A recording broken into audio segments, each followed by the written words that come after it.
So, good day mga ka-smiley. Meron tayo ngayon, Sniper 150 B1. Yan.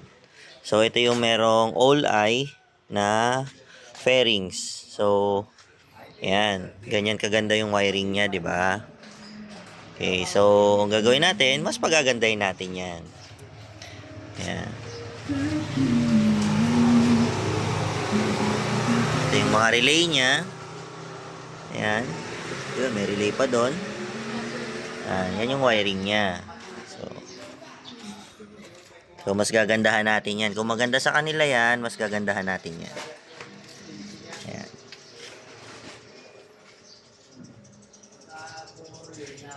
So, sa dami ng wire na yon, ito lang yung nandito niyang wire. Ayan, isang fuse. Ayan, isang 15 ampere fuse. Ayan. Ito, walang fuse. Yung isa. Tagong-tago pa. Tapos ito. Ayan. Tapos may gumapang pa ulit dito. So, ayun. So, out lahat yan. Lahat nung gumawa na yan.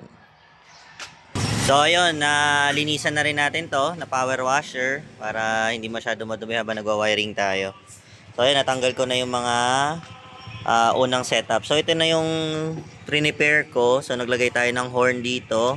Bracket ng horn. Tapos, dito na yung ating 5 relay.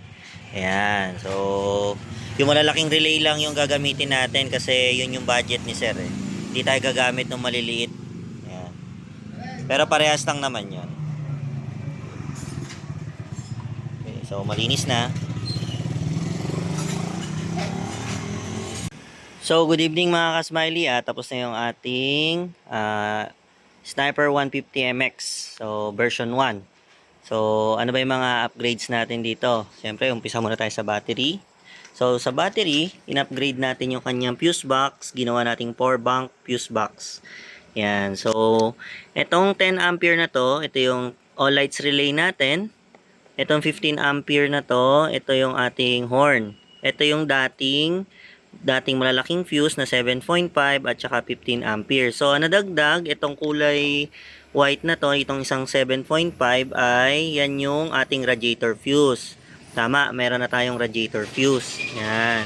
So, meron tayong spare dito for in case of emergency lang. So, wala ulit tayong terminal pin. Ayan. So, kinuha natin yan dito sa wire na ng positive na to kasi makapal naman to eh.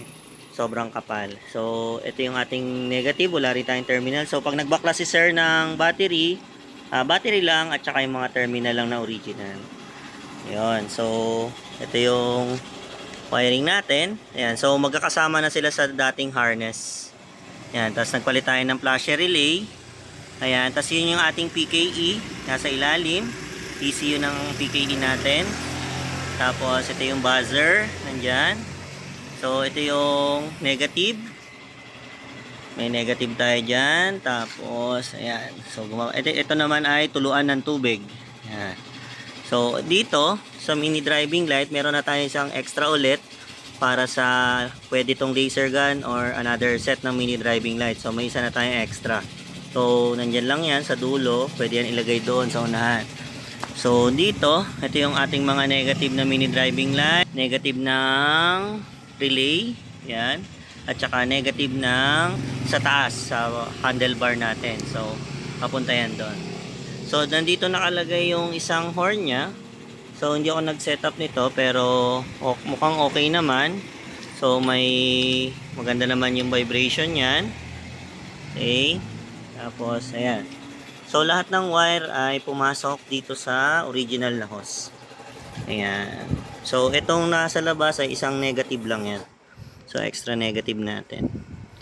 Ayan. So, minodify rin natin yung park light. Ayan. Park light. Pati yung park light sa likod, meron na rin yan. So, meron ng patayan pala yan. So, nandito yung ating MDL ballast. Naglagay tayo ng bracket dito sa horn lang.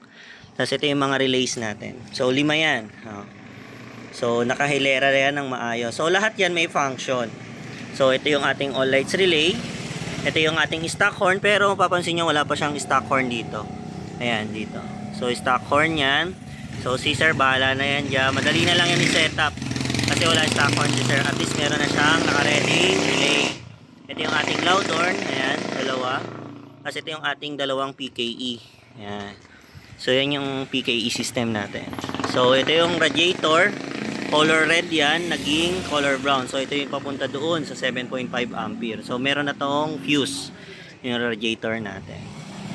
Eh, dito naman tayo sa taas.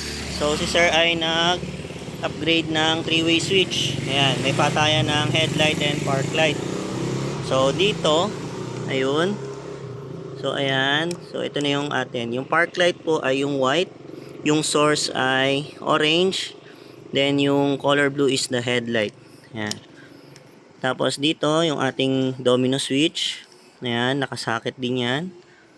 Ayan, nakasakit. Then, ito ay para naman sa kanyang passing button. Plus, ito naman, ito yung kanyang horn selector ng stock horn and loud horn. Pero, sa ngayon, loud horn lang muna. Then, dudugtungan na lang to ng dito ng 3-way switch or another halo switch para mag-function to ng dual contact. Pero, yan, naka-ready lang kasi hindi naman, ano ni sir. So, ito yung ating ayan, minodify natin to. Naglagay tayo itong naka-OSD diode kasi to. Para kasi yan sa signal light. So, importante yan. Ngayon, ito yung isang set natin ng horn. Ayan. So, ito yung ating USB charger voltmeter sa port. Ayan. Okay. So, ayun lang.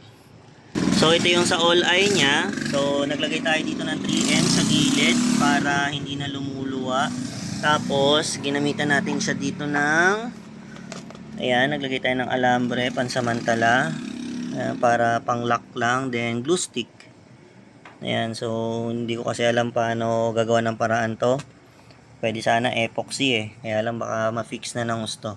Then, ito, para naman to doon sa isa niyang ilaw. Then, ayan. So, plug and play na sila lahat. So, kasabay lang to sa park light. Ngayon, itong all eye nya, ito, kasabay to sa high beam. So, ito yung socket na to. Ayan, itong socket na yan. Dito yan papunta. Yun. Okay, so ayan. So, plug and play. Tapos, ito naman yung kanyang USB charger voltmeter. So, ito ay LED type. So, maraming ilaw yan. Yan. So, ayun, naibalik ko na yung kaha. Try tayo ng PKE. Yan. So, pag nagalaw yung motor, yung open. So, check engine. So, pansin nyo, wala tayong park light. Yan. Kahit buhayin natin yung park light headlight. Yan. So, wala. Hindi nag-o-open. Kasi ginamit natin ulit yung Yamaha trigger. Ayan, pati plate light, wala yan. Tail light and plate light, wala. So, ayan, namatay within 30 seconds. Galaw, galaw. Ayun, okay. Ayan. So, start tayo. Ayan, diba? So, saka lang siya nag-open yung mga ilaw nung umandar na yung motor. So, ganyan yung ating yan. Okay. Yun. USB charger voltmeter. Yan. Okay. So, yung ating low beam na mini driving light. High beam, low beam. Tapos meron tayong passing. Ayan. Passing button. Yun. Tapos ang ating busina ay ito. Yun. So gabi na. Tama na.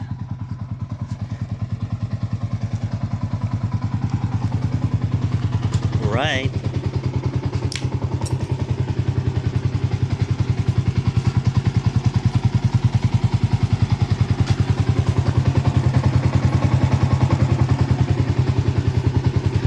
Off na natin. Okay. Yun.